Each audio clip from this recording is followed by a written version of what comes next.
Hi there folks, welcome to RRTV's live coverage of the ANZCAR Thursday Night Thunder Series, coming to you live from Charlotte Motor Speedway.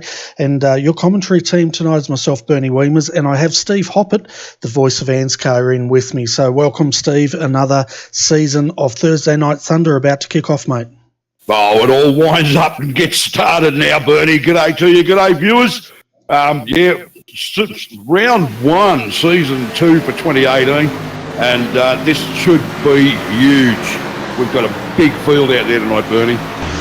Yeah, absolutely massive field. 38 cars have joined the action tonight, and it's going to go off like, I don't know, something anyway.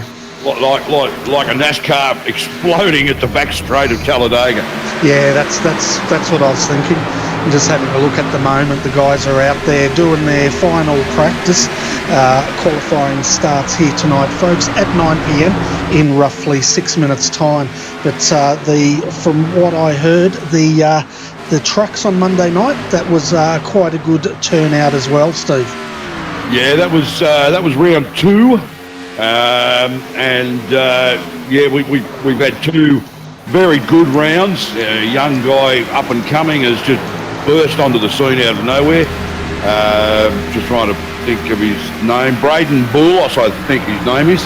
And he's actually taken the win in both of those rounds. So just straight out of the blue, and he's just taken the series by the scruff of the neck so far. Fantastic. And of course that was round 2 this week, I think, from what I understand. We had round 2 at Pocono this Monday just gone, and the first round I think was, I'm trying to remember, Charlotte, I think, actually. Yeah, it started on the 4th of the 6th at Charlotte Motor Speedway, and then we had Pocono, but we're like 1 week behind the Xfinity boys. They're down here at Charlotte this fortnight, and in 2 weeks' time they'll be at Pocono for the 70-lap race. As we see the 911 there getting a little bit loose. Don't know what the track's like, Steve. What was it like? You're at Pocono anyway, so it doesn't matter. I thought the track conditions and the surface were quite good at both Charlotte and Pocono, the tricky triangle, as it's known. It was, difficult running, big fields. I think there was something like over 30 cars at Charlotte, and I think we had about 25 or something for round 2 at Pocono. And they're a big field, and if you didn't have your qualifying hat on and your head was in the right place, it was very easy to start at the back of the field, which is what some of the guys elected to do at Pocono. We had about half the field not qualifying. Okay. And I've already heard one of our drivers tonight, that Sam DeVentia, he is not going to qualify. He's elected to do just that and start at the back of the field, and just as he gets up to speed. So that's one driver we can expect to see up the back there. I don't know what it would be like at the back of a field this size. From what I can tell, though, is a lot of guys are having trouble with their cars being loose, especially off turn 4. So that could spell trouble for a few of them here tonight. Oh, look, what you got to keep in mind, Bernie, this season we have an influx of drivers from the truck season, like the previous truck season. Guys who were given the invitation to step up to the Xfinity cars and advance, and I think pretty much all of them, bar one, actually took the opportunity to do so. I think there was only one person that elected to stay in trucks because they enjoy driving that vehicle. And so we've got guys like Nicholas Walsh, Nick Shields, Jackson Callow. Look, there's an entire spread of guys, which explains the number of vehicles in tonight. It's a huge field, and quite a few of these guys have come from the truck series. They've proven themselves there, and they're looking at accepting the challenge and taking it up to the experienced guys in the Xfinity cars. And they're just looking forward to having some good racing and improving upon their racecraft and stuff by racing against these guys at the next level. Yeah, fantastic, and hopefully they'll all come to the party and have a great night of racing. I see Bob King's out there. We normally see Bob in the dirt side of things. It's good to see him in the Super Speedway NASCAR, I guess you could say, racing on the asphalt. We'll see how that translates. See Daniel Stevens in the 66 sporting a new paint job as well, and he's 11th fastest in practice at the moment. But I'm just having a look. Hayden Dodman, he's the fastest in practice. Yeah, that's not bad work from Hayden. I wasn't actually aware he was going to be racing in this series, but there you go. He's out there and he's taken the top time, provisional pole. Look, the MFR team cars, middle finger racing cars, and the Riley Curtis Design Motorsport vehicles, all sporting brand new liveries as of tonight. Sorry, what was that? I was having a read of the commentary. Someone's sporting new livery? Riley Curtis Design RCD Motorsport. All 4 cars are sporting a brand new livery. There's Edward Foster in his. All 4 cars, brand new livery, as well as all the middle finger MFR team racing cars, all in a new livery. As of tonight, brand spanking new, haven't been run anywhere else until now. Fantastic. We'll see Danny G there from MFR sporting one of those liveries, and I tell you what, they look great. I love the Riley Curtis ones as well. They look like they're ready for action as we see a car blowing up back there on the back straight, and they escape. We had a bit of a heads up here from Dave Douglas. He's basically said the setup is loose tonight. Expect to see some spins, and we've already seen that in practice. So it's going to be mighty interesting. But we're coming down now to qualifying, folks. They have 3 laps and 10 minutes to do those laps in. They'll get 2 flying laps. As far as the race goes tonight, 100 laps, no fast repairs, no unlimited incidents, and I think we're going to see a few safety cars come out tonight. I've got a feeling we will, Bernie. The simple fact of the matter is that it's a big field, and you can't have close to 40 cars without expecting that there's going to be some issues, especially with at least a third of the field being new to the series. As I was saying about the number of guys coming up from the trucks, we've got a lot of guys who, although they're used to running with each other, not in these vehicles and not in Thunder. So hopefully the occasion won't get to too many people. They're all excited about being here. First round of a new series, and for those guys, first round in Thursday Night Thunder for ANZCAR. So hopefully the occasion won't get to them, and they'll just simply get the butterflies out of the way early, settle down, and just get on with doing some racing. They'll be racing against a lot of the same names and the guys that they're used to racing against. It's just a matter of being a completely different vehicle. And they've also got to keep in mind that there's the more experienced guys in amongst them as well as ahead of them. Yeah, that's right. And just look at the, coming up to speed with the series. We can have a look at Tristan Yelland at the moment getting loose off that final corner. We've seen a few get stuck there. That will not count for his lap. So at the moment, James Foster, it's great to see James back out there having a run this season. He's the fastest, 28.880. Joshua Carroll-Walden was second fastest. He's pushed down to 4th. That's how quickly things are changing here, because Matt Clowett, he's just snapped pole position, or snatched it away. Oh, yeah, now Dodman's actually pushed his way back to the top. As soon as Clowett took it, Dodman took it back. So they must have both been out on track on an absolute flyer at the same time. So that's put Hayden back up the top with a 28.810. Now he's back to second, and Matt Danson's actually up there with a 28.7. So this is going to chop and change for the next few minutes, and then we've got qualifying, and that really is going to tell the story, Bernie. Yeah, well, we're in qualifying now, so this is exactly how it's working out. With Matt Danson now the fastest so far. Hayden Dodman second, Matt Clough third, fourth Jason Martin, and fifth Ashley Lear. That's your top five. We've still got a number of drivers that have not come out yet. Remember, they've got 10 minutes, folks, and 2 flying laps. So we should see it even out soon, and then more cars will come out. So we're still waiting on quite a number of cars here. Jake Maloney, Nicholas Shields, Stephen Williams, Roger Clark, Bruce Smith, Dwayne Priest and Thomas Hinz have all not entered on the track at the moment. You can see Mirko Dortnack now. He's just coming down pit road, and he was 15th fastest. Yeah, obviously I wasn't actually looking at the session on the thing. I was too busy looking at the times and the cars on track and didn't notice we clicked over into qualifying. So there you go. So thanks for mentioning that, or I wouldn't have actually realised. That's all right. We're both pretty rusty. We've had a bit of a layoff, so it's going to take a bit to get up to speed. Surely by the end of 100 laps, we should be just half decent, hopefully. Here comes James Zeitz now as he comes across the line.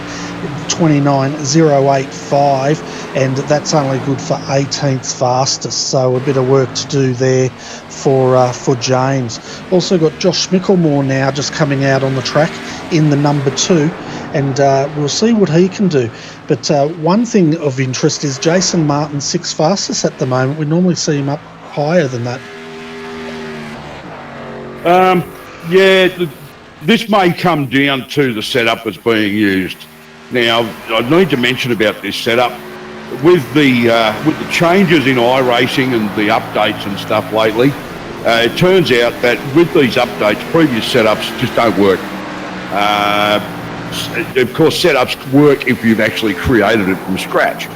But with the updates, a lot of people have been caught out, and not the least of which are people in this ANZCAR series. Caught us out with the Cup Series, the monthly Cup Series as well. We were at Pocono last Saturday, and there was a fair bit of confusion about what to do with the setup because of the changes that iRacing have brought in. Now, the setup that these guys are using tonight, remembering this is a fixed setup series, so ANZCAR is providing the setup because there isn't one from iRacing for this track. Incredible, yep. Unbelievable, absolutely. Something that iRacing obviously have just not given any thought to whatsoever, because there was no real setup for it. So one of the ANZCAR admins, Roger Clark, who's out there racing, he actually has put quite a bit of work in on a baseline setup and turned it into something that's raceable. And the one that he had, he wasn't quite happy with on a long run, so he's done some more work. They've got more turn in, and it's better for the long run and those long green periods that we're hoping to get. So, yeah, well done to Roger. Fantastic work to actually have that ready for the guys by the time the session started tonight. So, fantastic stuff from him. Yeah, absolutely fantastic. He's so committed to this series. Now, one of the viewers there, Riley DeVentia, said we need to mention the blue line that iRacing has brought in. I'm not really up on it, but do you know exactly what that blue line's all about? Okay. I'm not familiar with the way it's working at Charlotte, but at Pocono, there were a lot of issues after the update. Black flags, basically. At Pocono, you had to leave the pits and follow the apron all the way around to the back straight. There was just no two ways about it. And if your wheels even touched the yellow line on the way around, you're black flag. I was one of the first people into the server after the update, and I just could not figure out for the life of me why every single time I left the pits, I was black flag. Now, what it turned out to be that you had to completely follow the apron around and cross the blue line past the blue cone, and then put the foot down. Pretty quickly, like within a day or so, I think it was the Friday, and we had the race on the Saturday, and on the Friday a patch was released by iRacing which rectified that, and it moved the blue line and the blue cone back further, almost to the pit exit itself. So that cured that problem. I don't know, because I haven't been involved with the on-track activities here to a great deal, so I'm not completely sure what the situation is with that. But I haven't seen any conversation about it here at Charlotte. The big issue was at Pocono, and it was resolved by race day. We all just had to get used to the way things needed to be done. So it's a blue line, and that's the merge line. Is that what you're saying? You've got to stay below on the apron until you hit the blue line, and then you can merge up onto the correct. track.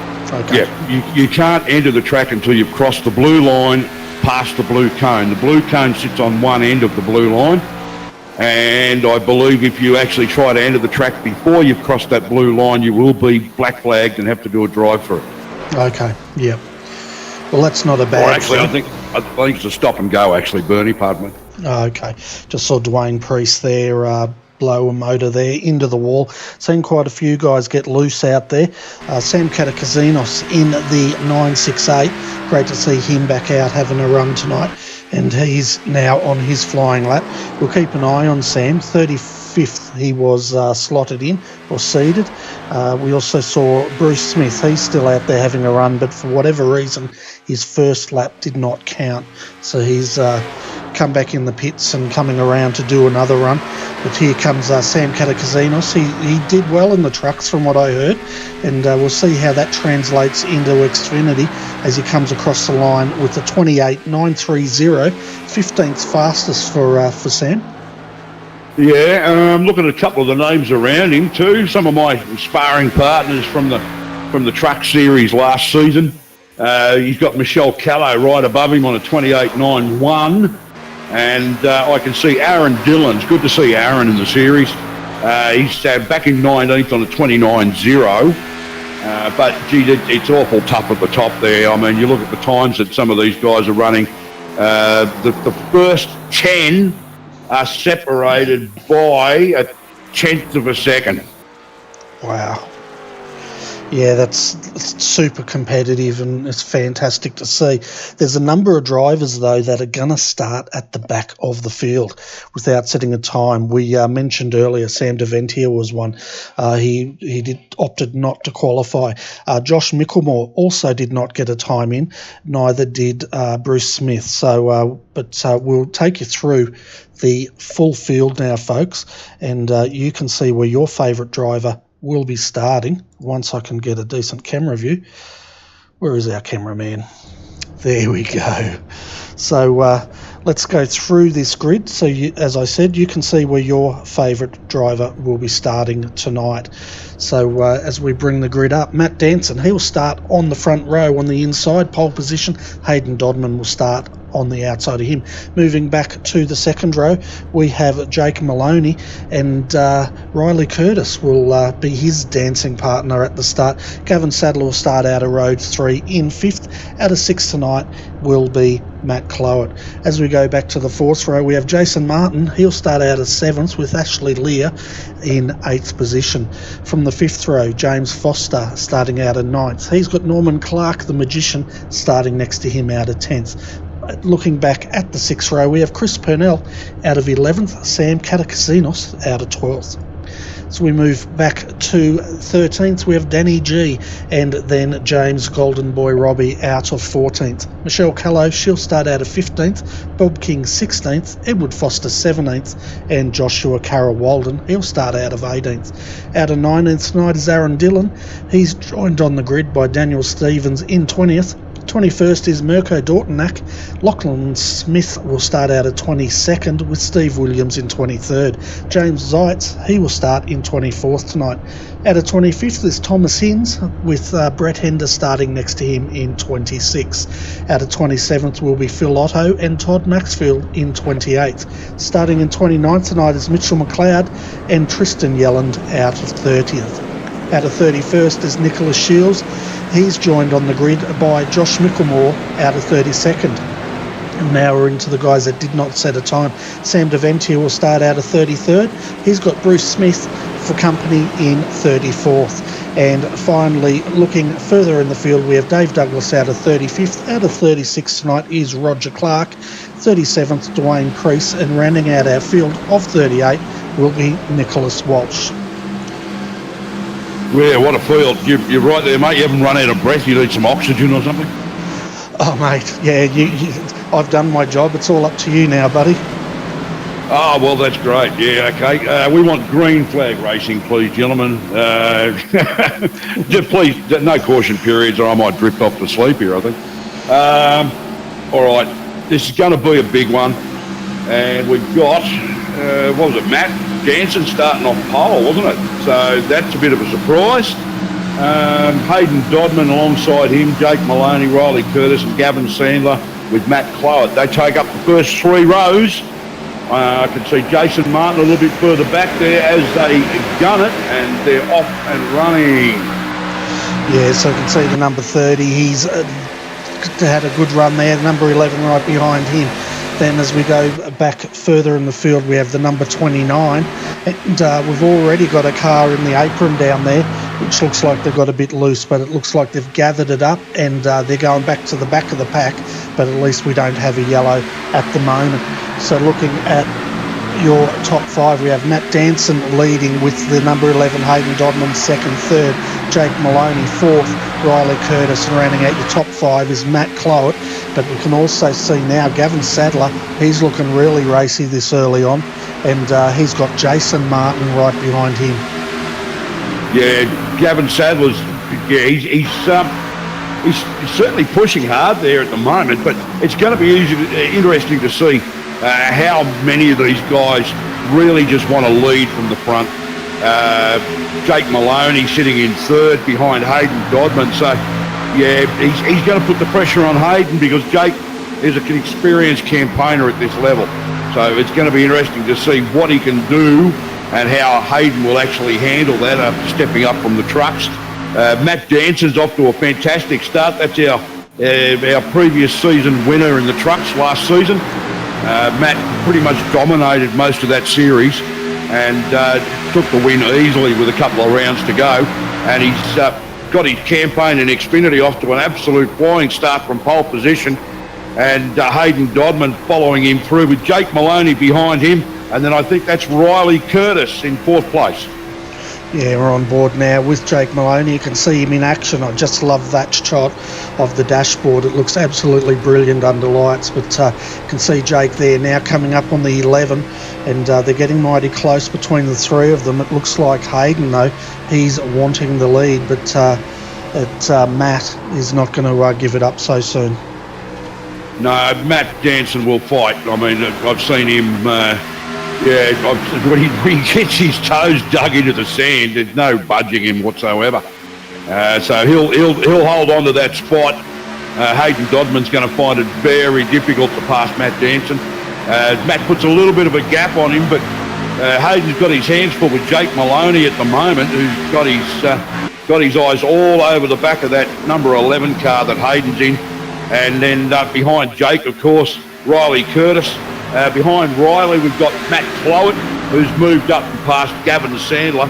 That pushes Gavin Sandler back to 6th. Then behind him, we've got Mr. Martin, Jason Martin, our series winner in the Xfinities and Thursday Night Thunder last season. He's actually sitting back in 7th position at the moment. So it'll be interesting to see what Jason does from there. And then we've got Ashley Lear, James Foster in 9th, and Danny G rounds out the top 10, Bernie. Yeah, so a good size, a good top 10, that's for sure. But there's a lot of action going on deeper in the field. We can see Norman Clark out here in 13th position, and he's got a nice space around him at the moment. Edward Foster right behind him. Edward's got his mirrors full of James Golden Boy Robbie, and then the train starts. We have Joshua Carroll-Walden in this train. So has Bob King in 17th. Sam Katakazinos has dropped down to 19th position, flashing in and out. We don't like seeing that, so hopefully we'll get that internet connection sorted.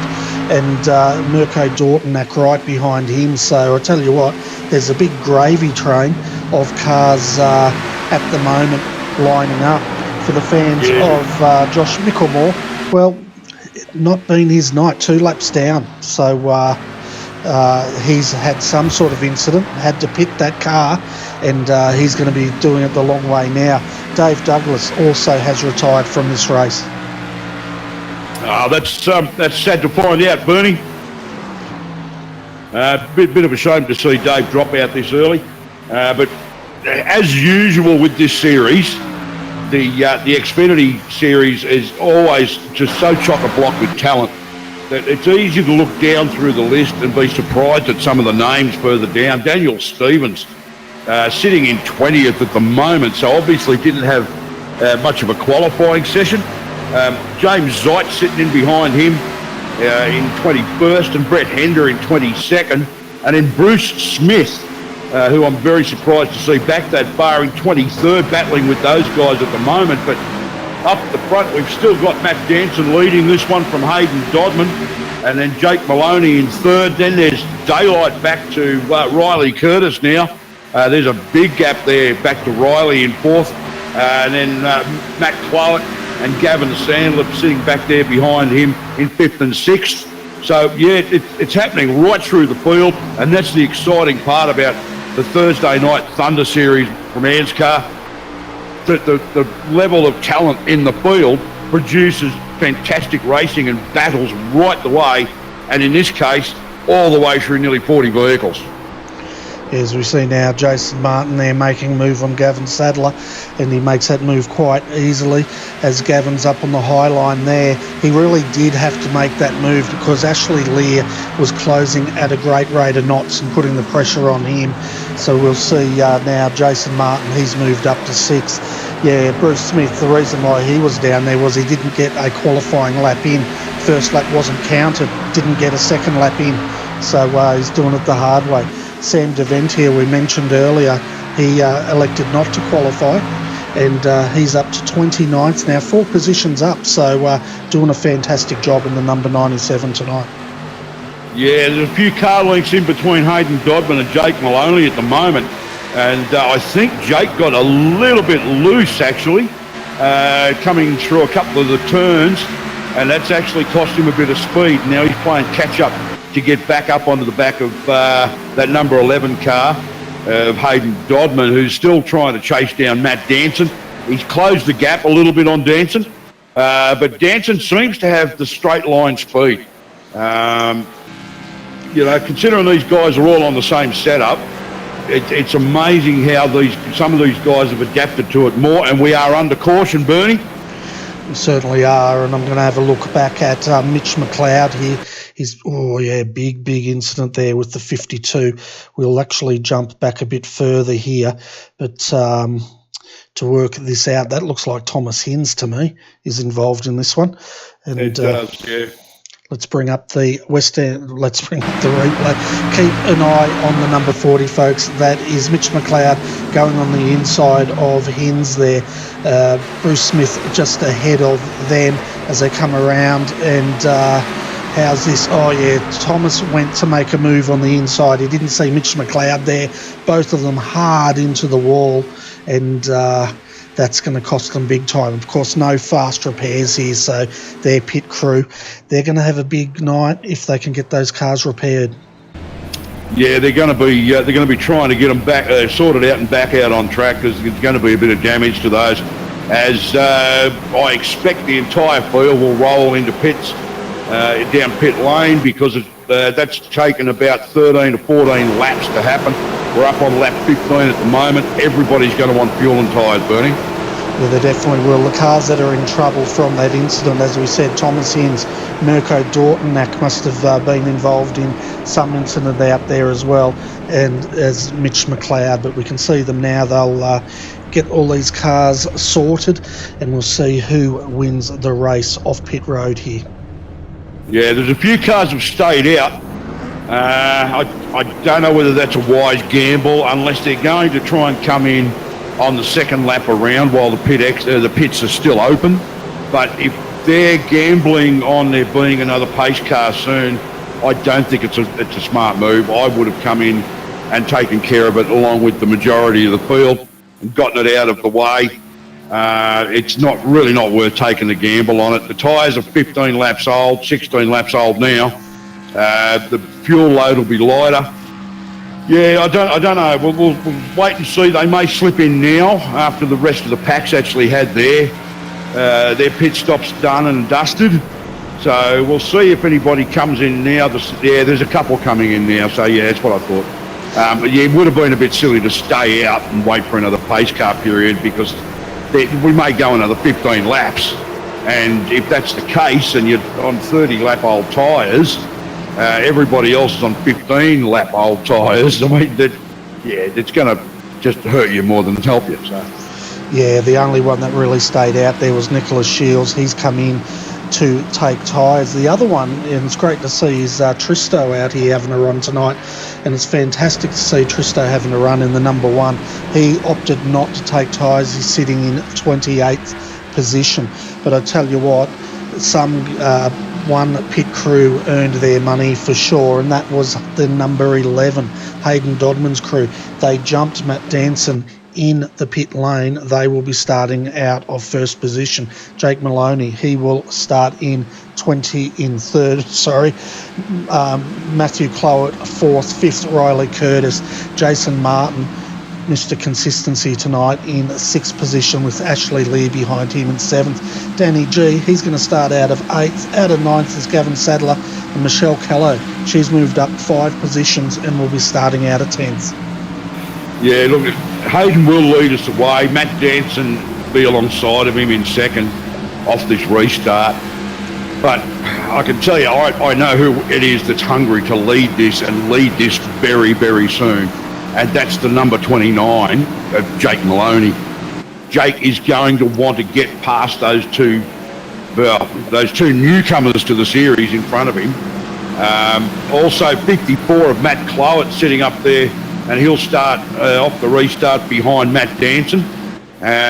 He's also going to want to get up there. Matt has been showing some fantastic pace of late. Both he and his teammate really were on, I don't know what they were running, but their setups in the cup race at Pocono on Saturday, they had a couple of absolute jets underneath them. And Matt really showed some pace, and he's going to want to lead this as well. But Jake Maloney, I just get the impression Jake will really push to get past Hayden Dodman and lead this one, and we know Jake can do the long run on tyres. So that's going to be interesting, with Jason Martin in behind Matt Clowett on the outside. So, yeah, we've got some guys there that really know their stuff, and this restart's going to be one to really keep an eye on, Bernie, as the pace car pulls into the pit. Yeah, waiting for them now. The 11 puts his foot down. 30, that's Danson on the outside. But as you said, here comes Maloney, takes the low line here. He should jump up to second position, but he's boxed in by the 11th. No, he doesn't. He gets that second position. Riley Curtis, keep an eye on him as well. He's fending here by Matt Clowett. Ashley Lee's in there, and both of those guys have got past Jason Martin. I think Jason's playing the smart game here. He doesn't want to get too much involved in any shenanigans on the restarts, but now he's starting to make a move back. Well, Riley Curtis, yeah, up behind Jake Maloney. He managed to take the spot away from Matt Clowett in the 54 car. So, yeah, Riley's absolutely on fire here tonight. He qualified towards the front of the field in the first 3 rows, and ever since the start, he's been towards the pointy end, sitting in fourth and looking for a way past Jake Maloney. I can't believe that such a gap opened up between Matt Danson and Jake Maloney at the moment either. Bernie, I mean, Hayden Dodman and Matt Danson have really taken this race by the scruff of the neck, absolutely wringing it to death. And these experienced Xfinity guys behind them absolutely pushing to just try and keep up with them, let alone anything else. You've got to wonder whether the two guys at the front are going to burn their tyres out, and that's what the experienced guys are waiting for. Yeah, and that's exactly what we've seen in the previous season, didn't we? some of the other guys go out hard, burn their tyres up and drop back through the field, that's generally when people like Jason Martin, Riley Curtis, Matt Clough, that's when they capitalise and their experience comes through. So we'll keep an eye on how this unfolds, folks. 22, very impressed so far that we've only had one safety car, knock on wood, and the guys seem to have got their head around the loose conditions on these cars tonight. There goes Jake Maloney. Yeah, Maloney down there, number 29 on the inside. Let's see if he can do it. Doesn't look like he's going to make it this time. Matt Danson, he's got that car hooked up on that high line, and he says, no, you don't. Yeah, Danson's going to make him work for it. There's no two ways about it. But, look, there's an absolute flock of experienced guys sitting in behind the youthful enthusiasm of first and second place at the moment, being Hayden Dodman in number 11 and Matt Danson in number 30. Supreme effort, but that looked like Danson might have given Hayden Dodman a little bit of a touch-up in the rear. And yeah, he's sorted it back out now. Dodman looked like he lost a bit of pace there and dropped down the track a bit. Matt Danson's all over the back of him now, and that's actually brought Jake Maloney, Matt Clough and Jason Martin a bit closer to them. But yep, there's that gap that opens up again. I'm not quite sure what's happening there. But these guys, they'll wait. They'll play the long game. It's lap 25 of 100. There's 75 laps to go. And the guys are sitting in from second place onwards. They were here last year. They know how this works. And we've got something happening in the background, but there's no caution. Okay, I'm not sure what that was. Now we're under caution. We'll jump back and find out what that was about. But I tell you what, one thing, Jake Maloney, he dropped about 2 positions there, so he'll be quite happy with a yellow coming out. Just trying to jump back here, folks, to work out. It was towards the back of the field there, Bernie. I saw right up the back there was one or two cars on the apron, and there was smoke. That's all I could see in the distance. Okay, I'm having a look at Mirko's car. Let's see, Tristan Yelland. I'm just trying to, let's see if I can go back and find it here in our telemetry. Yeah, so we sit behind the pace car at the moment. I think it was Tristo. Yeah, this is actually... Yeah, sorry, go ahead. Sorry, I think it might have been Tristo. We're going to go back and have a look at the number 1 here on the replay here, folks, see if we can work out what brought this yellow out. But I'm only going back to him because he's the only one with an off-track. So we'll find out if this is what brought it out. If he did come off here, he's done it all by himself because there's no one around him at all. Yeah, I'm not really sure what happened. All I saw was 1 or 2 cars down on the apron, and there was smoke in the air. But it was a long way back, so it was the length of the back straight, so I couldn't even see who it was or what. I don't even recall what colour the car was. So obviously, Tristo may have just gotten loose and then recovered it, but because of the way it's happened, it's just triggered the caution flag. So that's given the guys a chance to pit, and that's really done a huge favour. Danson has actually managed to jump Dodman coming out of the pits, so he'll take first place back. And then Dodman in behind him. Matt Clought's come out in third. Well, actually, they'll line up with a couple of cars ahead of them that didn't pit. It's only been about, 12 laps or so since the last, since we went green last time after the last caution period. It was only been about 12, maybe 11 laps. So the tyres probably got a fair bit of life in them. Some of the guys are obviously expecting to get a bit more out of those.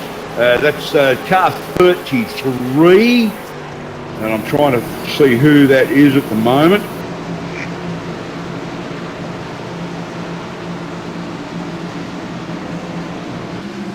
While you're doing that, I'm just restarting our... Sorry, it's Bruce Smith, actually. Okay. Yeah, 33 is Bruce Smith. And just ahead of him, I think that's Thomas Hinz. And Nick Shields is in there too. Okay, one of the losers in the pits was the number 29, Jake Maloney. He went in about 5th position's come out in 7th. He's got Michelle Callow for company right behind him in 8th position.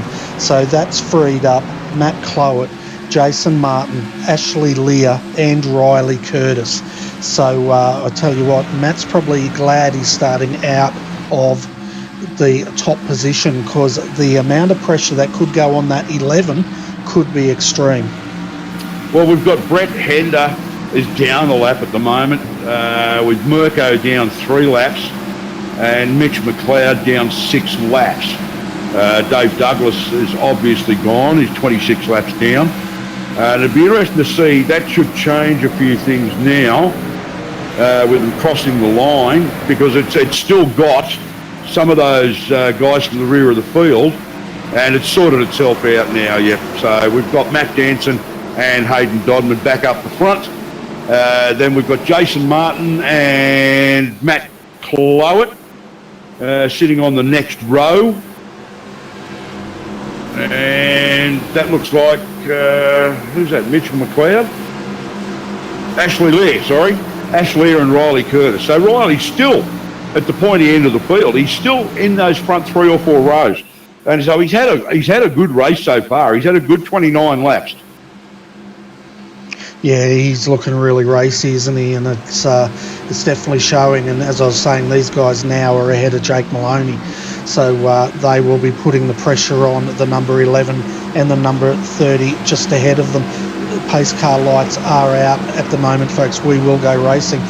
Matt Danson, he will have control of this field as the pace car comes in now, waiting for Matt Danson to make the move here. He does. Does he? Now he makes the move, but keep an eye on the 54. He's got a good start. The 11, not so good, and that's boxed in the 21. That's Jason Martin on the high side. He's trying to go 3 wide here. That's not going to work for him. But look at Matt Clowett. All of a sudden, awesome start up to 2nd position, pushing the 11 down to 2nd. Now let's see what these boys can do. Now they're up the pointy end. Is the 30 going to run away from them or not? As the 11 now just checks up, because he nearly got in the back of the 54, but here comes the 21 on the outside. That's Jason Martin making a move up to 3rd position. It's all going off at the moment. Jason Martin was waiting for, Bernie. A little bit of a mistake there from Dodman, and washed a bit of speed off, and that gave Jason Martin the chance to move up onto the back of Matt Clowett.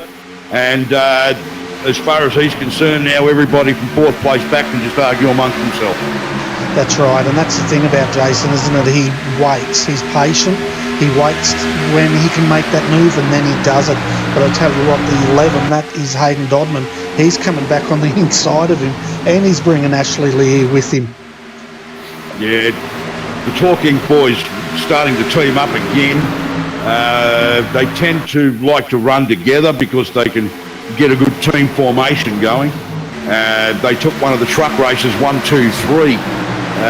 Back right at the end of last season. So that was Dodman, followed by, I think, Ashley, followed by Mitch McLeod in that instance. And all 3 of them are in this, and 2 of them are running together again, Bernie. So anything can happen here.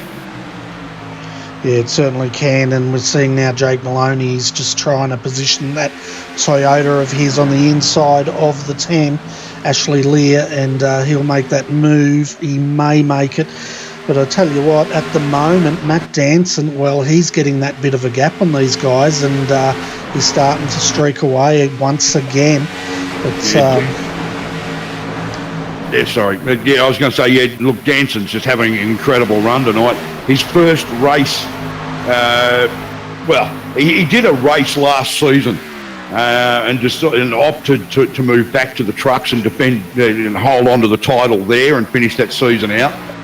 So this is pretty much really his first competitive run in the Xfinity Series, Thursday Night Thunder for ANZCAR, and he's just not letting go of this one at all. It's going to be interesting to see if he can keep it up for another 65 laps though, Bernie. Well, if there's enough yellows for him to throw tyres on, I think he can. The only thing I can see happening is if we get a really long run and he burns those tyres up, he's going to be a sitting duck. I think a long green run will be his worst enemy because he's got a gaggle of guys behind him Jason Martin, Jake Maloney, we know are both excellent at the long run and conserving tyres. So if we get a long green run from this point, then that's going to hurt Danson, because he's got at least 2, maybe even 3 guys behind him that know exactly what they're doing, running 60 laps on a set of tyres. Exactly right, and that's exactly what you said. A long green run is not what he wants, and that's when it's going to benefit the guys behind him. I'll tell you what, Sam Deventia at the moment, he's up 18 positions, 15th at the moment, having a great run. He's tucked in there behind Danny Stevens, and Daniel is working on the back of Chris Purnell. So, Sam's having a good run tonight. Yeah, it's nice to see a couple of the other faces in there. We've got Michelle or Jackson Callow sitting in 9th position at the moment. He's come through from the Truck Series. This is his first Xfinity race, and Danny G in 10th, James Foster 11th. We've got some. It's good to see these guys up there. James hasn't really come from the Truck Series, but he's been away for a while, and it's great to see him in there and competitive in 11th place with such a long way to go. And that is the thing with these experienced guys, that they know they ran these cars at these tracks last year, and they know what it takes. The only difference is the setup is a little bit new, and it's a bit of an unknown quantity. So it's going to be interesting to see how these guys can run with this setup over a long period, because I'm hoping that we do get some long green periods of racing with a lot of close bumper to bumper and door handle to door handle stuff, Bernie. Yeah, definitely. That's what we want to see. And at the moment, the guys are doing a great job out there, considering the size of the field and how many new guys are into this series. I think they're all doing quite a remarkable job. And Josh Micklemore at the moment, the number 2, he is in 23rd, and it looks like he's got his laps back. So he's back on the lead lap, so good work by him. But it's all Matt Danson at the moment. Look at that gap. It's if we bring up the battle pack, it'll give you the live gap there. 1 second. Doesn't sound like a lot, but in this style of racing, it's a mile, isn't it? It is. A second in NASCAR is like 5 seconds in road racing. I mean, it's tough to make that up, because no matter how hard you push, the guy in front of you has only got to push just as hard to maintain the gap. And at least in road racing, you've got more of a chance of somebody making a bit of a faux pas. But Danson is now coming up on lap traffic, so it's going to be interesting to see how that affects him. And I'm trying to see who that lap traffic might be, actually. Yeah, I'm just trying to get a wide shot here and see if we can get a look at that. I think it's Edward Foster. It definitely looked like Edward, didn't it? And Edward's... It looked like Edward's new paint job, and he's 7 laps down. So he's obviously had a real issue there at some point and had a bit of a spell in the pits, Bernie. Yeah, it's definitely Edward Foster there. We just had a close-up of his car as he's now diving back into the pits to get that repaired. So I'd say Edward may have been, just guessing, may have been one of the guys that brought out that yellow. Interesting, He pulled down on the apron there, let them through by the looks of it, and now he's back up on the main part of the circuit. No, he didn't. Okay, the car itself, he feels okay. He may not have the speed to compete. So he's just getting out of the way, because he can see it's Danson coming up on him, and he knows that there's about another 36 of them behind him. And so he's just getting out of the way so he doesn't interfere with their race. Edward will be hoping that with 56 laps to go, that he gets a chance to pick up a couple of those laps again as a lucky dog, or just through the course of the race somehow. But with 7 laps down, it's going to be a big ask the way some of these guys are running. Danson's still got this race by the scruff of the neck. He's coming up on 2 or 3 more of those back markers, those cars that are a lap or 2 down. So this is going to actually affect Matt Danson's race. I've got a feeling this may even play into the hands the guys sitting in behind him waiting for a chance, and that would be Hayden Dodman, Jason Martin, Jake Maloney and Ashley Lear making up the remainder of that top 5, and then you've just got a pile of guys in behind them. So going to be interesting from this point on with slower traffic and lap traffic getting in the way. It'd be interesting to see how Danson goes with it, but it's now what are we up to? Lap 46. So we're getting up to about 20. Well, we're past the 20 lap mark since the last caution period, I think, aren't we? Yeah, we are, and that gap's moved out to 1.4 seconds. Having a bit further back, we saw some of the guys deeper in the pack while you're talking there. They went 3 wide down the back straight. Chris Purnell, he almost spun it, and he had to take to the apron and get that car into the pit road and nearly lost it. But we can see Sam Deventia at the moment on screen. He's right up behind Roger Clark now, and Sam's up to 11th. He has James Zeitz in the 19 behind him as Sam now makes a move on Roger, and we're under yellow. Yeah, there's a black and blue car coming up off the apron onto the track, so I'm not sure what's happened there. We've got the 98, that is Stephen Williams, stopped as well on the main straight in the wall there, so we'll jump back and have a look at that if I can get control of this flipping mouse of mine. Yeah, Stephen Williams it was, got a bit loose into the wall, and obviously he's lost control of that, and it's triggered the caution. So some of the guys will take the chance. It's been quite some time since new tyres went on, and some of the guys actually missed putting tyres on in the last one. They only got fuel. So a fresh set of rubber on some of these cars is going to be a very welcome thing. Oh, just having a look at that. The 98 actually got into the 16. 16 turned down on him. That's what's brought him around, and he took to the infield, got it straightened up, and then he lost it under when he gassed it up there and put it into the wall. That's what brought it out. I'm just having a look who the 16 was and who was involved in that. That was Todd Maxfield. Okay, Todd Maxfield, who's come up from the truck series, finding his way through at the moment, but not doing too bad a job, but obviously just had a bit of a moment there and coming together with Stephen Williams. Yeah, it's easy to do, isn't it, these cars? Oh, yeah. Yeah, we're having a look now on the pit lane camera here. Keep an eye on the 30 and the 11. Is the 11 Hayden Dodman? No, he's not going to jump him. No, Jansen will hold the lead. But I'll tell you what, Jake Maloney slow off the mark once again. Jason Martin got a jump there up to, looks like 3rd position. So yep. he's slowly making his way up, isn't he? And he's going to be a factor. Halfway here now, folks, 50 laps down. Oh, Jason will be loving this. I mean, he's having to really fight to do what he wants to do in this one. But at the same time, Jason's probably playing the long game. We are now halfway through. We're officially, this is the midway mark of the race. There are 50 laps to go. They're coming back out to behind the pace car. And everybody should at least be on fresh rubber and all fueled up. So that's going to make things interesting for at least another 20-25 laps.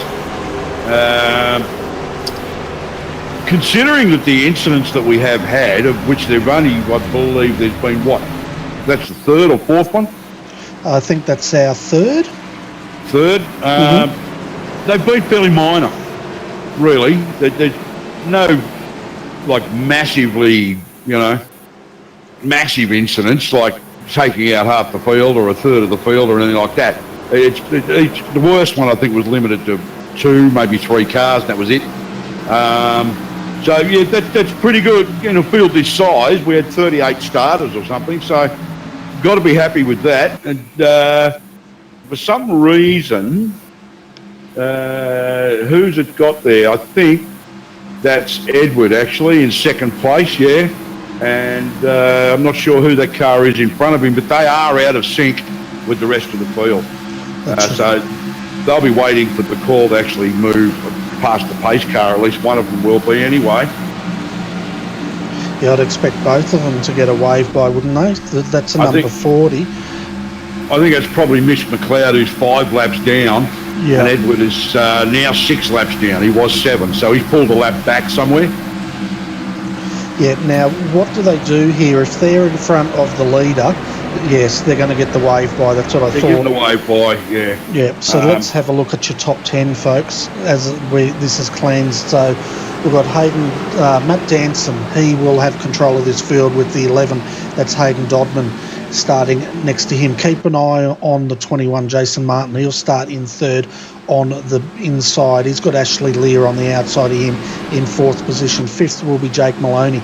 Bob King comes out of 6th. Danny G 7th. Matt Clowett 8th. Sam Deventia, he's the biggest mover of the race tonight, in 9th. And James Foster, he will start out of 10th. Yeah, so there's some good stuff there, but right behind James Foster is Josh Micklemore. He's slowly getting there. Yeah, well, he was 2 laps down. So he's really played a really strong game here. And he's back on the lead lap in 11th. He's got his race face on, so let's keep an eye on him and see if he moves up through the field. And good to see Phil Otto up there as well in 12th place alongside Josh Micklemore as the pace car pulls in, and Danson will lead them away. Hayden Dodman drops in behind Danson, but Danson just puts a bit of a gap there, about 2 or 3 car lengths, while Dodman has to contend with Jason Martin on the inside. And I think Jason might take that spot away from him and slip up into 2nd place. But Dodman's going to fight him for it. And behind him, of course, is Ashley Lear and then Jake Maloney burning. Yeah, and I'll tell you what, that 11, it's holding him off there in the middle line there. And once they get up to speed, he's holding his own, and that is Hayden Dodman doing a fantastic job against these guys. Matt Danson's just really on the ball tonight. His restarts have been just great stuff. I mean, he's been getting away and putting a gap and then just holding it. Yeah, we're under caution once again. And hopefully the guys can get back into a rhythm here, because it could end up... Sneezed. Yeah. Oh, did they what? They did more than sneeze, mate. I think they... a few drivers did something else there. Have a look at the back straight here. It's a mess. Commentator's curse, mate. I was just saying we didn't have a big one. We just did then. Let's go back to this replay. Let's try and unpack it, because we had about 8 cars involved in this. And I've got the number 9. I have a feeling it's happened ahead of these guys, and it's become a bit of a carnage fest. We'll just have a look up ahead here. Yeah, it started up the top there. Joshua Carroll Walden, I think 19, sorry. We'll jump up and have a look at that. But once that's occurred... James Zeist involved in it? Yeah, Josh Micklemore, Bob King, James Zeitz. We've got the 16, the 93 involved. Todd Maxfield. Oh, my goodness. We've got... That's Riley Curtis in the 93 car too. That's sad to see. Gavin Sadler as well. He's into it. And thought he was going to get around. Who's that on the high line? And just James Robbie. Yeah, he's involved. So big accident here.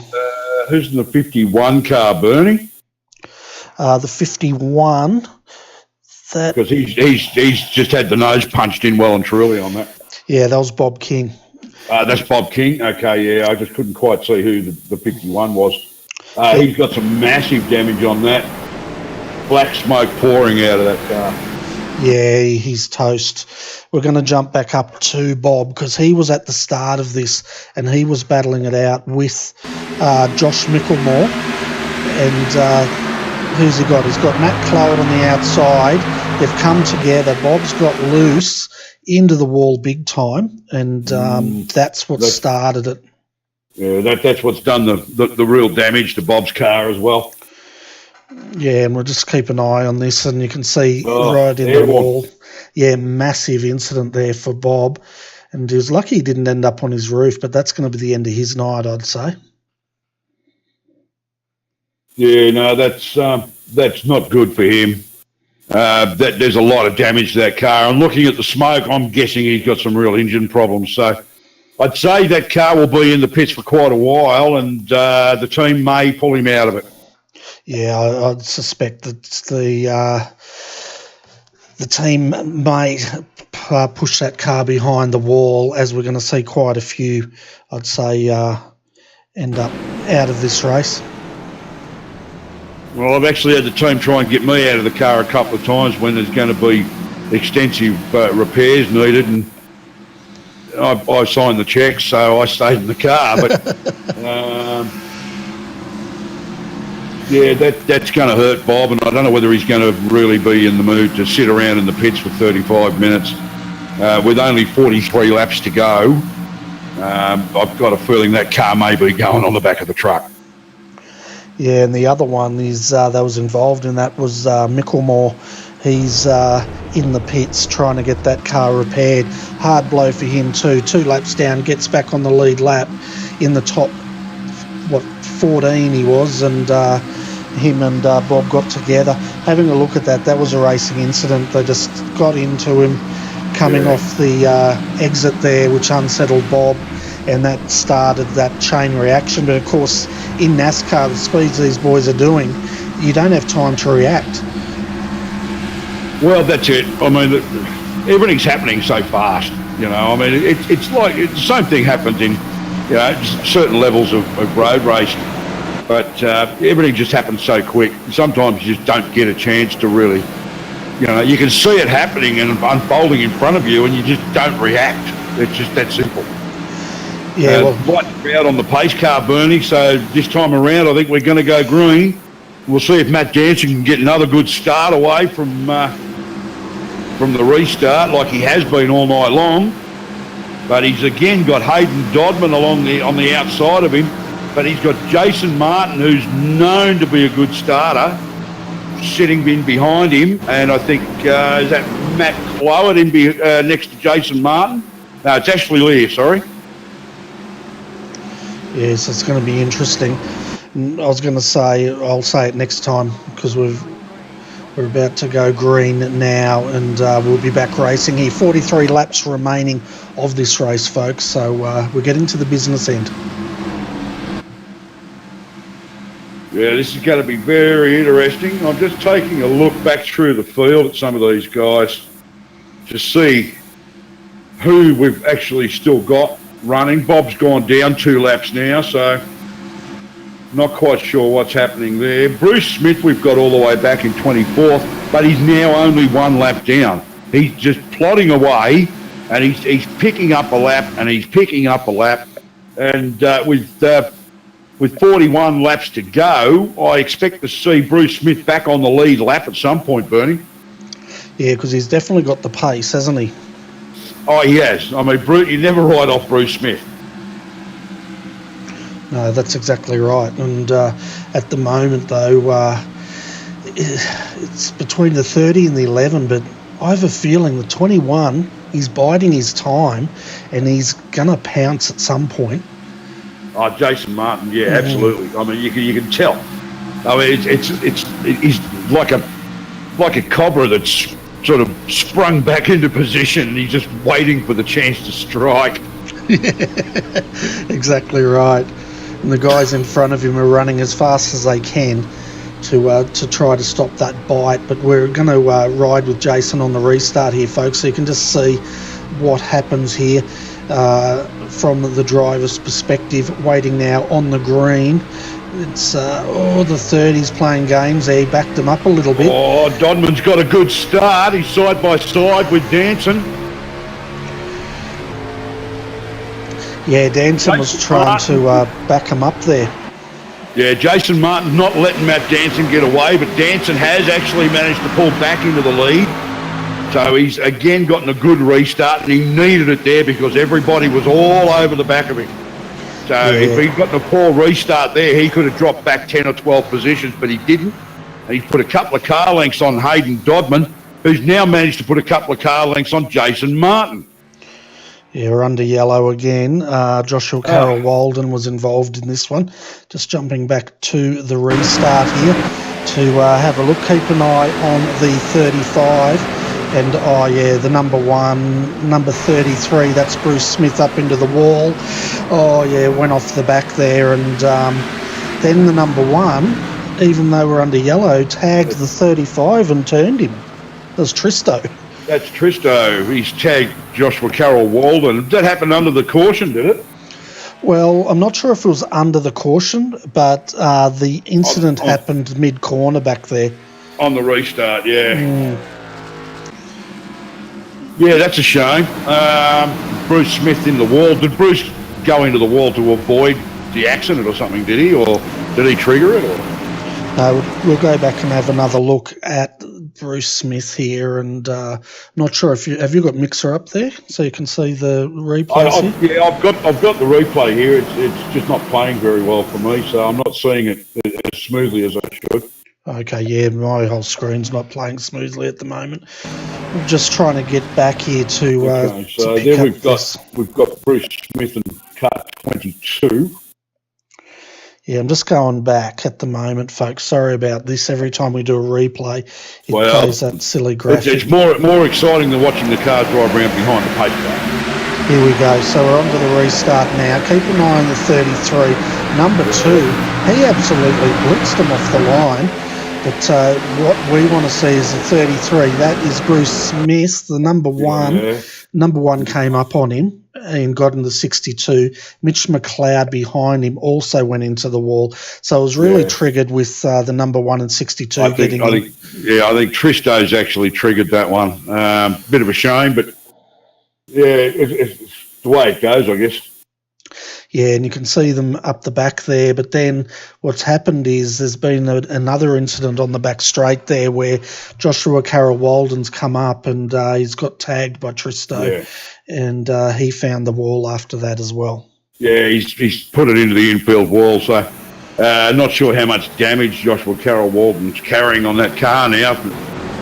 Things had more hits than Elvis. Yeah, I reckon they're now bringing those cars in for repair. But at the moment, looking at your top 10, nothing's really changed because we've only had half a lap here. But Matt Danson will lead them away once again. Hayden Dodman in the 11. Second, third, Jason Martin. Jake Maloney, he's moved up a couple of positions. He's now starting on the outside of Jason. Ashley Lear, 5th. 6th, Matt Clowett. Danny G, 7th. 8th, James Foster.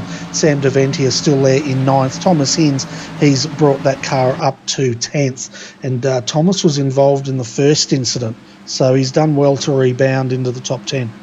Yeah, absolutely. Just looking at that 35 car of Joshua Carroll Walden sitting in the pits there, I can't really tell about the side panels, but the front and rear on that look extremely second-hand. Yeah, I'm just trying to find him. There's so many cars, it's very different. Here we go. Yeah, it's definitely looking, it's a bit shorter than I remember. Yeah, a little bit shorter and a whole lot less aerodynamic, unfortunately. So he's bringing that car back out to keep it on whatever lap he is on. You can also see Bruce Smith there. His car's looking mighty bent up as well as he rejoins the track. And the last one to come out of pit road is the number 1. I hope he's not going to get a penalty for that. They got me in the trucks in round 1. I did exactly the same thing, exactly the same. Who was that, Bruce Smith? Yeah, I came out of the pits and the pace car was just coming past the pit exit, and I got pinged and got put at I got some sort of penalty saying that I'd actually done an illegal pit exit. It was actually, the pits were open, but I had to actually overtake the pace car to stop getting lapped again. Okay. And I got penalised for it. So it would be interesting to see if Bruce gets any penalty out of that. But what we've got is Matt Danson starting off the front row, and he'll actually lead them away with Hayden Dodman next to him on the outside. We've got Jason Martin behind Matt Danson and Jake Maloney behind Hayden Dodman. Matt Clowett still sitting up there and very hungry to do something worthwhile with the rest of this race, but Danson gets yet another fantastic restart. Yeah, sorry about that, folks. I was on replay there, but we're back here. Yeah, Danson got a great start, didn't he? About 3 car lengths. But here comes Jake Maloney. He's working the high side there behind the number 11, and the 21 is working the low side. Number 11, that is Hayden Dodman. He's working high, he's working low to cover these boys off, and he's allowed to do that, and that's exactly what he's trying to do. But Jake Maloney now up to third, or is he? Because Jason Martin's not going to let this go. No, he's not going to let it go. He's hanging on. There's still, 33 laps to go. All Jason and Jake have to do is stay with these two and wait for an opportunity. But the problem is that these little gaps continue to open up between first and second and third, and you've got fourth alongside third, and they're 2 to 3 or 4 car lengths behind second place. It makes it very difficult to actually do anything about it when you can't get all over the back of the guy in front of him. But for some reason, somehow, these two, what are effectively Thunder Series rookies, have absolutely dominated this thing from the start. Yeah, they're doing a brilliant job, aren't they? And you can see now, I can't believe it. well, Jake Maloney's now, he's moved up to third, and he's starting to put the pressure on the 11. Let's see if he's got anything for him. But at the moment, no one has been able to match these two as far as the pace has gone. 33 laps remaining, though. The 29-21 may have something that they can pull out of reserve here. Look, I've got to be honest with you. What have we got? 31 laps to go. I see another caution period, at least one, which is going to play into the hands of Danson, at least, if not Dodman as well, because every time there's a pace car, they throw in fresh fuel, they throw in fresh tyres, they go back out and stay at the front. I think the only way that, unless there's unforeseen mishap of some description with a back marker or something unfortunate happens, it's going to be real tough for Jake Maloney and Jason Martin to actually make any ground and get past Dodman and Danson. I hate to say it, but unless we go green all the way, it's going to be real tough, because every time these two go into the pits, they come back out in the lead, and they've got the ammunition they need to keep firing winning shots. Yeah, we're riding with Jake Maloney now. You can see him working that wheel, and you're right. He can hang with them, but they're not getting any more pace out of these cars to make those moves, and that's the way it's been just about for the whole night. And if anything, Dodman and Danson there are just starting to get a bit of a gap working for them. Well, I've got to be honest, it's not what I was expecting. First round of this new season, I expected Danson to put in a decent performance. As I said, I wasn't even aware that Dodman was running in this series, so I didn't know what to expect there. It never crossed my mind. But for Matt Danson and Hayden Dodman to really sit at the front pretty much lap after lap since the start is just exceptional. Danson's really just taken control of this race all the way through. He's just had such a clean, consistent run. Every restart's been a good one. We're under caution, Bernie. Something's gone wrong. Yeah, I'm just having a look at the replay now while you're talking there, and it started up ahead of them. I'm going to go to the 920 because I have a feeling that was Purnell that it started up here, and Hins found the fence after this as well. Just having a look at the slow-mo here, half speed, folks, and we'll see if we can work this one out. So we had the 920, he's come up into the 24 there. I think that was Danny G, which started off the chain reaction. And, Danny G got into Hins after that. Yeah, that's unfortunate.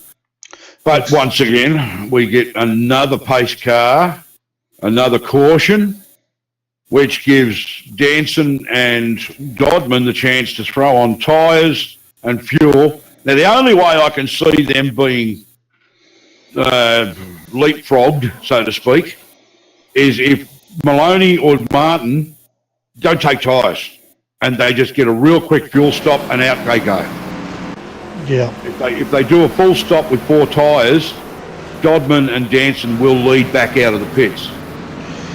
How close is this, Bertie? It's a drag race out of the pits. Yeah, the 11 just got him. Dodman's got Danson. Maloney and Martin have gone with them, though. That was very close. Certainly was. Now, the cars that we saw involved in that incident, folks, and I'll list them off in case you're following them. I did see Roger Clark involved heavily in that. He's had both front and rear punched in there. Thomas Hinds was involved. Chris Purnell was involved. The number 24, that was, I think that was Danny G, just off memory. 24 is Danny G, yeah. Yeah, Danny G and Sam Deventia in the 97 got caught up in the tail end of that and found the wall as well as he was trying to get through that gap.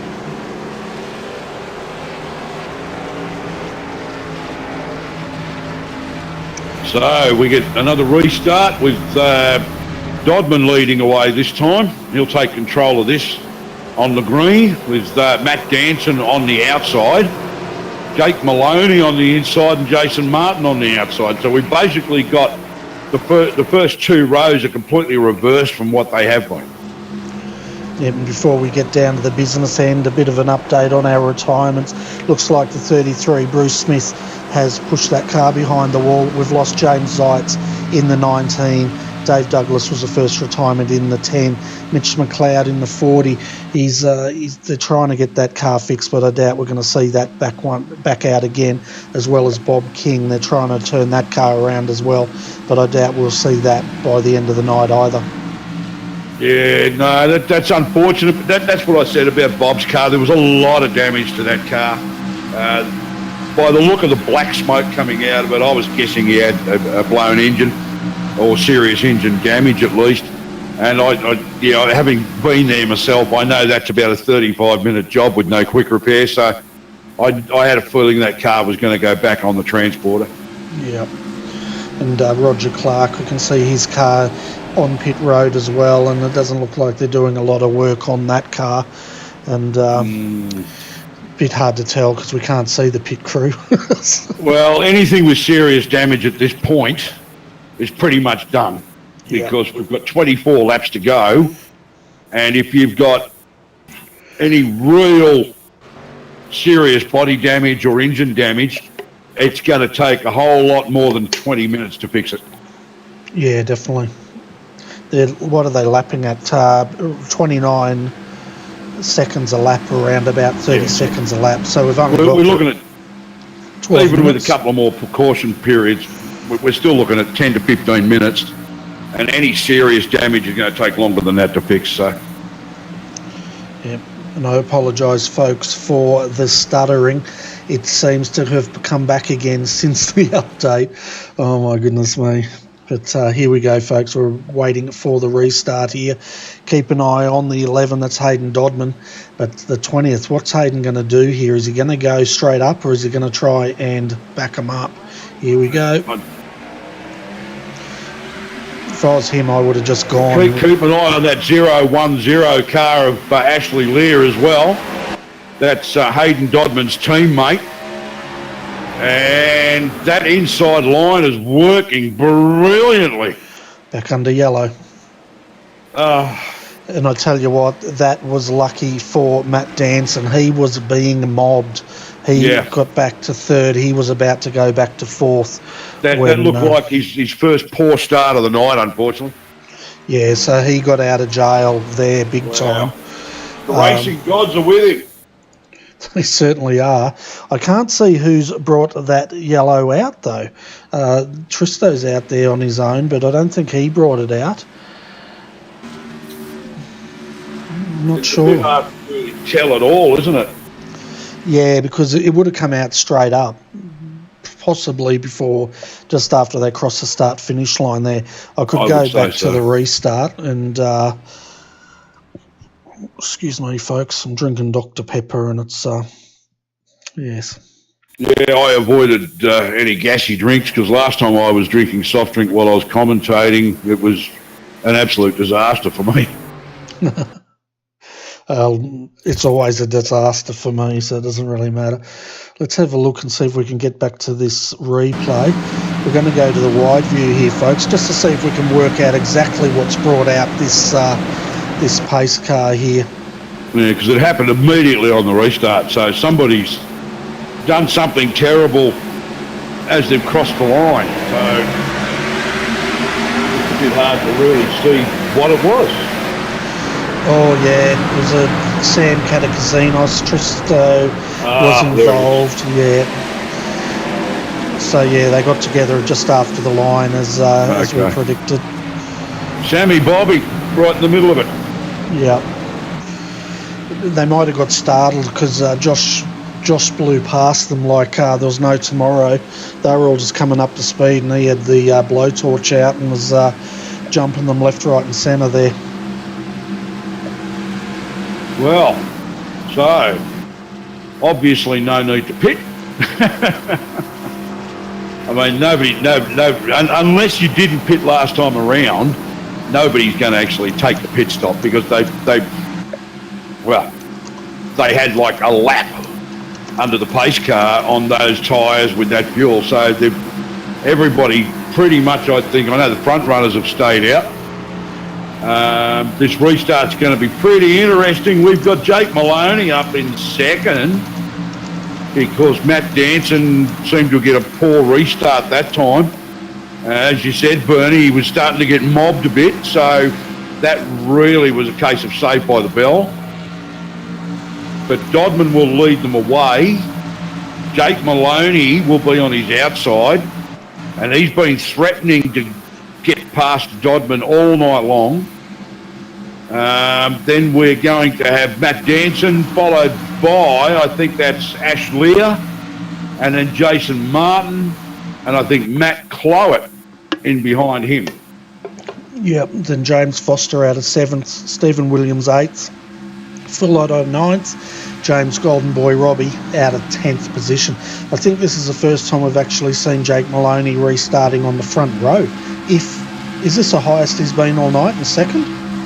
Yeah, because pretty much every other one has been Dodman and Danson. Yeah, there's been a lockout, hasn't it? So we'll see. The first time that Danson's been actually pushed back a spot on the restart. Tell you what. The two of them side by side all night long. So. And I tell you what, if that incident hadn't happened, Lear and Martin was about to pounce too, because for whatever reason, Matt Danson was caught napping on that restart. Yeah, and I got a feeling that Matt Clowett would have been ready to take advantage of that as well. James Foster got himself up into this fantastic position right at the correct end of the race, the good part of the race, with 19 laps to go. We've got James Foster up into 7th place, coming up to a restart. Now, Danson's not going to be able to necessarily get the restart that he's been getting all night because he's actually got a couple of cars in front of him. Yeah, and it's really great to see James having a good run. He was out for last season, but it's like he never left, isn't it? He's straight back on the pace, straight up the front, and having a great run. Here we go. Absolutely. Pace car lights are about to go out here, and 20 laps remaining. Let's see what the 29 can do. Can Jake Maloney take the 11 on the restart here, Steve?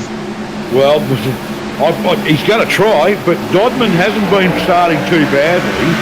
I think his restarts have been made to look a little bit pale by the fact that he's been restarting alongside Danson, who's been getting great starts all night. But that's not too bad, but they do move away as a bit of a pack. Dodman's got Danson all over the back of him. Jason Martin there. Jake Maloney side by side with him. And Ash Lear on the outside, who's now dropping back. He's lost a little bit of pace there somehow. Under yellow again. Yeah, once again, I did see one of the cars go down low. That was Phil Otto onto the apron, but then it's all gone off around him, and he's just come into the pits. Let's go and have a look at this replay, folks.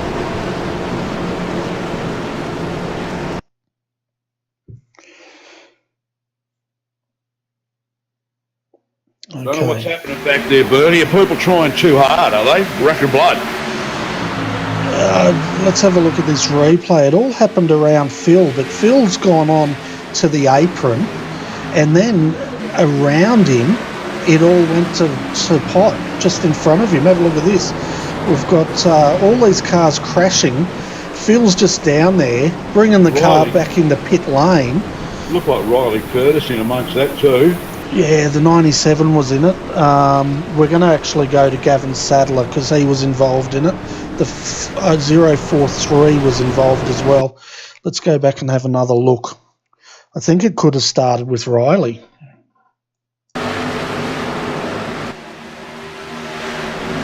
Let's jump up to Riley because he was involved in this. So he's racing Deventia. He's got the 66. That's Daniel Stevens. Stevens got just into the side of Deventia, but that didn't bring it out. Let's go to a wide view. Well, Otto's already down on the apron at that point. Yeah, it happened. It happened 71. Sorry, folks, we're going to go back one more time. So that's Gavin Sadler. Yeah, I'm going to the wide view here because I think it happened with Sadler and Deventia.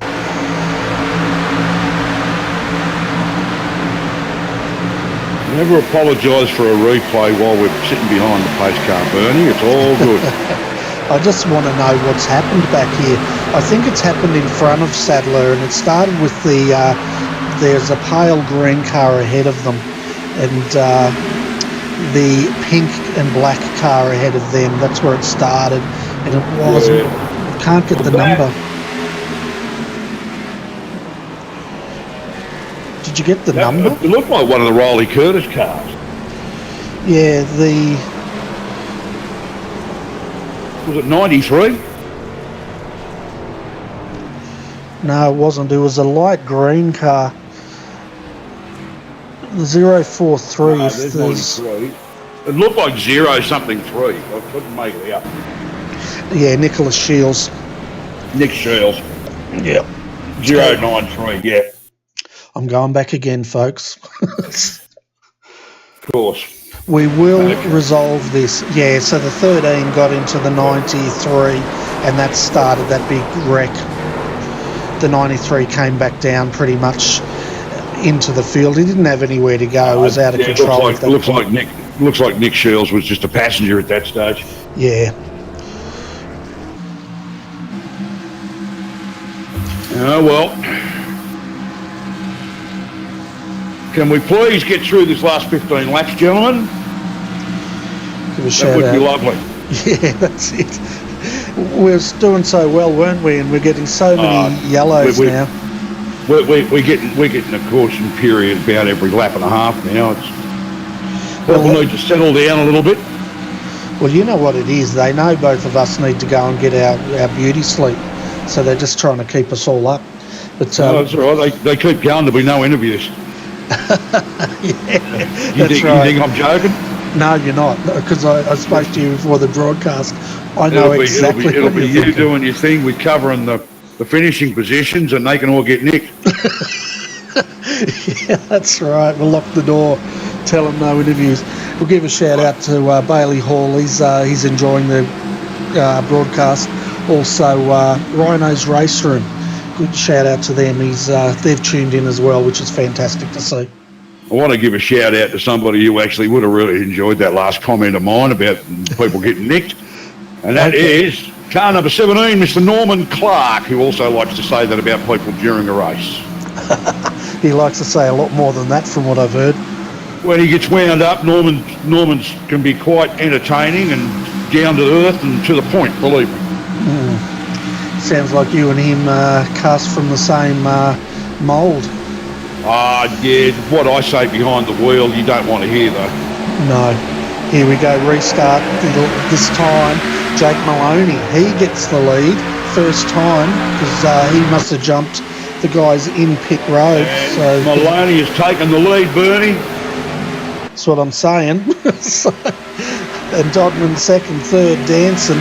They're now going to start getting a bit of a gap here over Ashley Lear. Jason Martin hasn't really had much of a chance to lead this race tonight.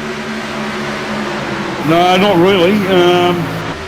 He keeps threatening, but he just hasn't been able to get into a position to do anything about it. But Jake Maloney has got Dodman and Danson all over him, and then Jason Martin behind them with 12 laps to go. Yeah, and we can see now the 11 starting to work the low line here as Maloney just cuts across him. He's got to watch out for Danson, but look how close he is, right up on the rear bumper there, and using as much as he can that aero. He could also be trying to take a bit of air off the front of that car to get him a bit loose, possibly. Look who's in third. Ash Lear's still there. He's still lingering and pushing. Look who's in third. Yep. Mr. Martin's past Matt Danson.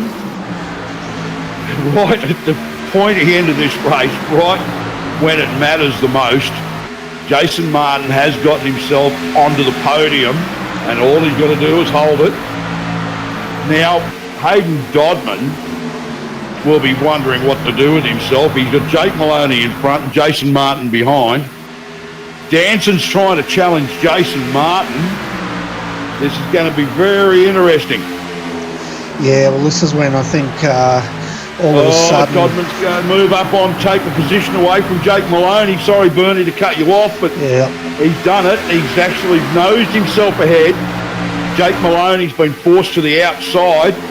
Matt Danson's now challenged Jason Martin. Martin's stuck on the outside, and Danson's actually managed to take third position back. Yeah, these Thunder rookies are really kicking some buddy tonight.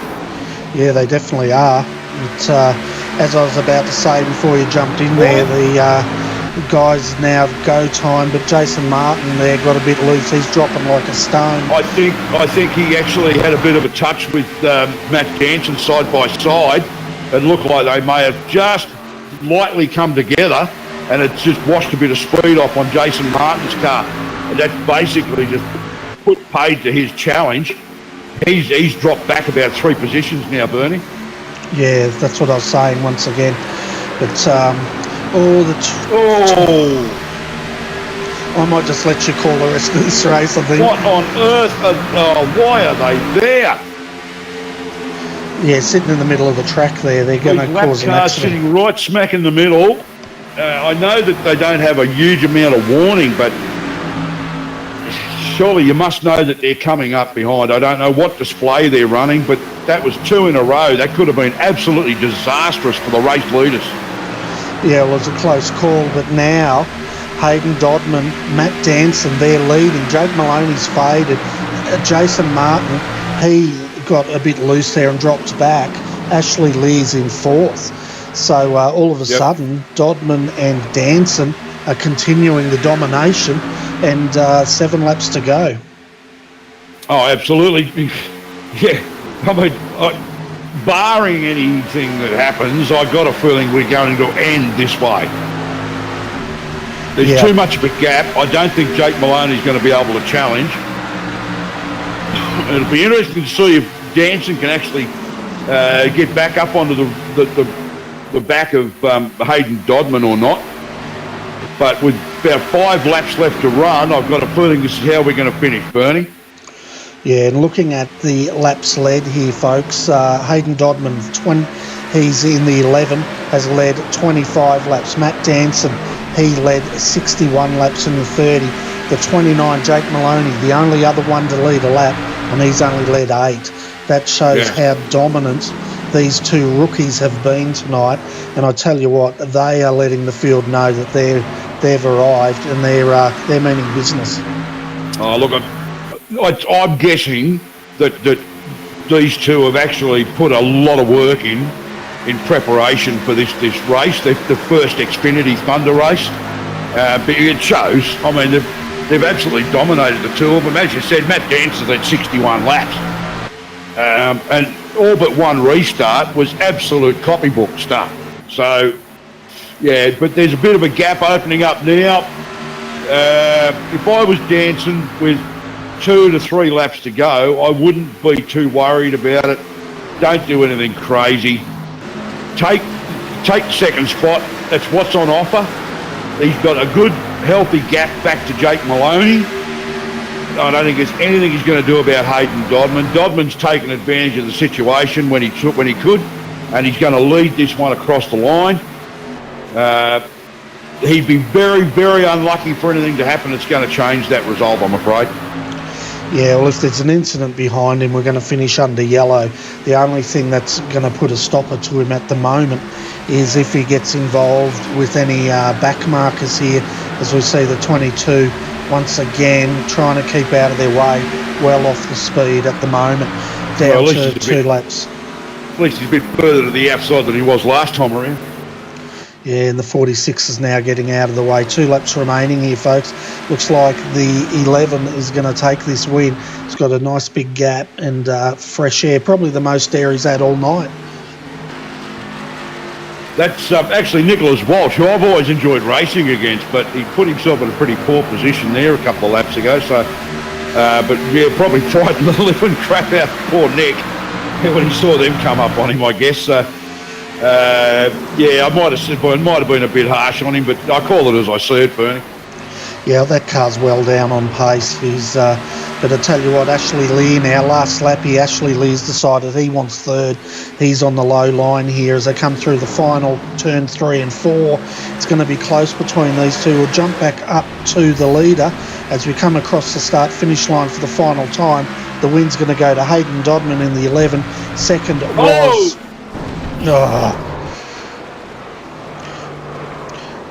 You always scare me. I have that effect on people, Bernie. Let's go back and have a look at this replay. And it all happened. I don't know what looks like Maloney kept that position. Yeah, I'd need to see it again because he managed to actually clip the rear quarter on Ashley's car. Yeah, but if he was in front of Lear, I'm trying to figure out how. He must have lifted his foot before Ashley Lear did as they crossed the line. Yeah, I'm just having a look at the replay here. Oh, they got into each other. No, Lear got it. Yeah, Lear got it, yeah. Yeah, right on the line, but they got into each other. That's what brought out the non-yellow. Maloney's giving him a tap as they crossed the line. Yeah. Wow, what a finish. And the 2 rookies fill the first 2 spots. Yeah, it's good, isn't it? Bodes well for the season. It bodes very well for the season. Yet again, we're going to have an absolute corker of a Thursday Night Thunder Xfinity Series at ANZCAR. Fantastic stuff, Bernie. Oh, it certainly is. We can see the winner there, Hayden Dodman, doing his burnouts celebration, and well-deserved. And I'll tell you what, these two have done an awesome job. Well, that's 2 out of the 3 Torque Inc. cars that I mentioned before, because these guys are teammates. So Torque Inc. first and third, with Matt Jansen spoiling the party for him in second, after running dominantly most of the night. Look, full credit to Matt Jansen for his restarts, leading so much of the race, to still come home second, with just a little bit of bad luck there at one point that forced him back a few spots, and he spent the remainder of the race fighting back to get back up to second, and just couldn't actually catch up with Hayden Dodman. So, but look, this is a great way to start the series. It really is. Oh, it certainly is, and I don't know what the go is with that black smoke. I'm assuming that's engine problems. That's engine. Yeah, that's oil smoke. Okay. Just seeing Hayden Dodman, the winner, now going through doing his victory lap, and well-deserved victory lap for sure. But having a look at your final positions here, folks, let's go through them. So Hayden Dodman, he takes the win tonight with Matt Danson finishing in second. Third, Ashley Lear got Jake Maloney right on the line. Fourth, Jake Maloney. Fifth, Matt Clowett. Jason Martin finishes 6th. James Foster, great run, up 2 positions to finish in 7th. Stephen Williams up 15 positions, and he comes home in 8th. Danny G, 9th. 10th, Chris Purnell. James Robbie, 11th. 12th was Riley Curtis. So we move through. Josh Micklemore finishes 13. He was 2 laps down at one point, folks, and he's got back into 13, up 19 positions. Aaron Dillon, 14th. 15th, Phil Otto. He was also up 12 positions. Mirko Dortnack, 16th. Todd Maxfield, 17th. 18th was Tristan Yelland. Sam Deventia comes home in 19th, up 14 from where he started. Joshua Carroll Walden took 20th. Edward Foster, 21st. Nicholas Walsh, 22nd. Dwayne Priest comes home 23rd. 24th was Daniel Stevens. As we move further down, Jackson Callow comes home in 25th, Norman Clark 26th. 27th tonight, Brett Hender, followed by Lachlan Smith. Going down to 29th was Nicholas Shields, and Gavin Sadler comes home in 30th. Sam Katakazinos 31st, Thomas Hines 32nd, Roger Clark 33rd, Bruce Smith 34th, 35th went to Mitch McLeod, 36th Bob King, 37th James Zeitz, and rounding out your field of 38 was Dave Douglas. So massive race. That's a massive field, yeah. So fantastic stuff. Well, I can tell you what, Bernie, there's nobody in the green room. You're thinking, let's get out of here, aren't you? I'm thinking we talk about what's coming up in the next few days, then we get the hell out of here and go and get some beauty sleep. Yeah, so basically what's happening on RRTV in the next few days, folks, Monday night we will be back with the Monday Truck Series. That'll be a double header, and I'm not going to have any pet problems this time, so we'll go ahead, and we have the double header on the other channel of RRTV will be the Skip Barber Monday Night Lights, and then it's a pretty quiet week after that. The next one will be the Australian Online Supercar Championship and the PCCA, so that'll be their second entertaining stuff. Yeah, that's tomorrow night, sorry. Oh, right, yep. Yeah, tomorrow night. The Porsche is a good fun to watch, Bernie. Yeah, so tomorrow night's the final round of the Porsche Carrera Cup, and that starts at 8:15 p.m. Straight after that will be the Australian Online Supercar Championship, and that is all going off at Canadian Tire Motorsport Park. Monday night. Motorsport, yeah, good stuff. Monday night, we have, as I said, the Skip Barber Monday Night Lights. We'll also have the ANZCAR Truck Series. From Michigan. They will be done parallel.